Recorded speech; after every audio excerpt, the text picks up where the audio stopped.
Hello दोस्तों, आप सबका स्वागत है हमारे चैनल पर।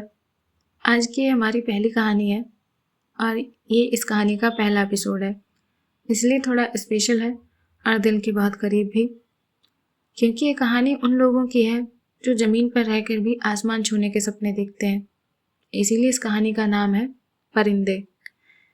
सोचो, अगर किसी के पास ज़्यादा कुछ ना हो लेकिन उसके सपने बहुत बड़े हों, तो क्या वो अपनी ज़िंदगी बदल सकता है? आज की कहानी कुछ ऐसी ही है। ये कहानी है एक ऐसे लड़के की जिसका नाम है आरजू। सुबह का समय था, हल्की हल्की धूप आंगन में फैल रही थी और चिड़िया की चहचहाहट पूरे माहौल को सुकून दे रही थी। एक छोटी सी बस्ती जहाँ जिंदगी बहुत साधारण थी, उसी बस्ती के एक छोटे से घर में रहता था आरजू। दीवारों पर लगी पुरानी तस्वीरें और साधारण सा फर्नीचर उसकी जिंदगी की कहानी खुद ही बता देते थे। बचपन से ही आरजू ने अपने पापा को दिन रात मेहनत करते देखा था। एक छोटी सी दुकान जहाँ दिन भर काम करने की आवाज़ें गूंजती रहती थीं। उनके हाथों में मेहनत की लकीरें थीं, लेकिन आंखों में सिर्फ एक सपना, अपने बेटे को कुछ बड़ा बनते देखने का। एक दिन आरजू चुपचाप खड़ा था और अपने पापा को काम करते देख रहा था। पापा ने मुस्कुराकर पूछा, क्या हुआ बेटा, कुछ चाहिए? आरजू धीरे से बोला, पापा, आप इतना काम क्यों करते हो? पापा हल्के से मुस्कुराकर बोले, ताकि तू पढ़ लिख कर वो बन सके जो मैं नहीं बन पाया। उस दिन आरजू ने कुछ नहीं कहा, लेकिन उसके दिल में एक आवाज़ गूंज रही थी, अब ये सपना सिर्फ पापा का नहीं, मेरा भी है।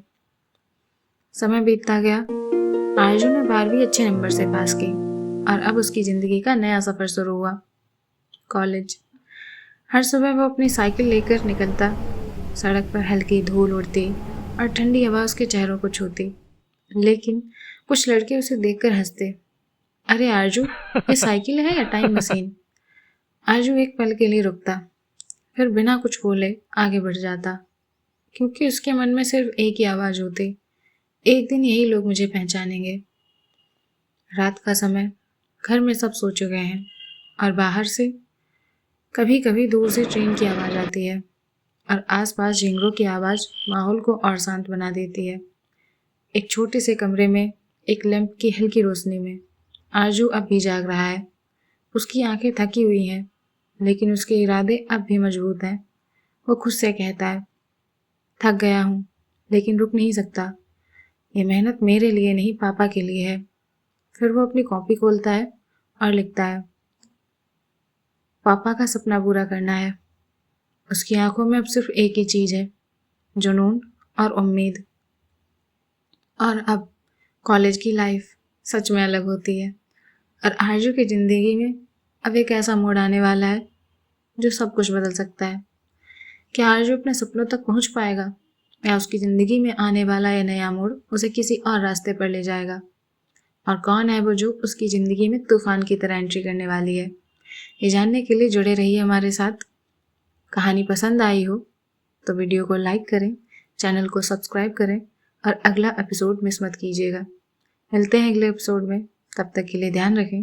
धन्यवाद।